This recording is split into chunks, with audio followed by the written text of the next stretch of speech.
రోజు కూడా అనుకోలేదు.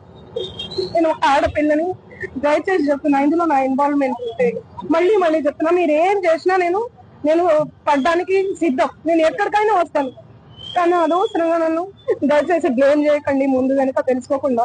ఇందులో నా ఇన్వాల్వ్మెంట్ 1% కాదు కదా, 0% కూడా లేదు. ఆయన జస్ట్ ఫేమస్ అవ్వడం కోసమే నాతో మాట్లాడాడు కూడా, నువ్వు వస్తేనే నేను మాట్లాడతాను అని చెప్పి ప్రతి ఒక్కరిని కూడా ఆయన అట్లనే అప్రోచ్ అవుతున్నారు. సెలబ్రిటీస్ ని నేను కనుక్కున్నాను కూడా, ప్రతి ఒక్క సెలబ్రిటీ ఇదే చెప్తున్నారు. రిటర్న్ డబ్బులు ఇచ్చి మరీ ఇంటర్వ్యూ చేయించుకుంటాడట ఆయన, అంత పిచ్చి ఉంది ఆయనకి. ఆయన ముందు వీడియోలు వినండి. అండ్ ఈ కేసు సిఐడిలో ఆల్రెడీ నడుస్తుంది, 1 year నుంచి నడుస్తుంది. 3 years నుంచి వాళ్ళు ఈ దందా నడిపిస్తున్నారంట. వాళ్ళందరూ కూడా బాలాజీ నాయక్, మధు నాయక్, ఇంకెవరెవరో, హేమకాంత్ రెడ్డి, ఇంకోరు ఎవరెవరో ఉన్నారు. వాళ్ళంతా గొలుసు కట్టులా ఉన్నారు వాళ్ళు. నాకు అసలు తెలీదు. అన్యం పుణ్యం ఎరగని మమ్మల్ని, నన్ను, నా ఫ్యామిలీని దయచేసి రోడ్డుకి ఏడ్చి మీడియా మిత్రులారా, నేను మళ్ళీ చెప్తున్నాను, న్యాయం ఎవరి వైపు ఉంటే వాళ్ళ వైపు ఉండండి. దయచేసి మీడియా అంటేనే నాకు చాలా గౌరవం, నిఖార్సైన మీడియా.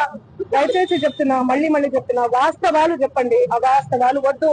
సడన్ గా ఇట్లా ఏం తెలియకుండా ఎవరో వచ్చి నా మీద అలిగేషన్స్ వేస్తే దయచేసి మీరు పెట్టుకోకండి. ఎందుకంటే నేను ఒక ఆడబిడ్డని, గిరిజన ఆడబిడ్డని.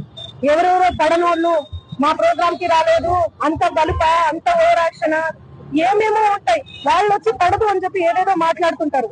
మీరు అట్లా పెట్టుకోవడం చాలా తప్పు. దయచేసి మీడియా మిత్రులు, నా ఫ్యామిలీ లాంటి వాళ్ళు, నా ఫ్యామిలీ మీడియా అంటేనే నా ఫ్యామిలీ. నేను కూడా ఒక జర్నలిస్ట్ గానే వచ్చాను, కానీ ఎవరిని ఏ మాట అనకుండా నా కష్టాన్ని నేను నమ్ముకొని, నా పాటను నేను నమ్ముకొని ముందుకెళ్తున్నాను.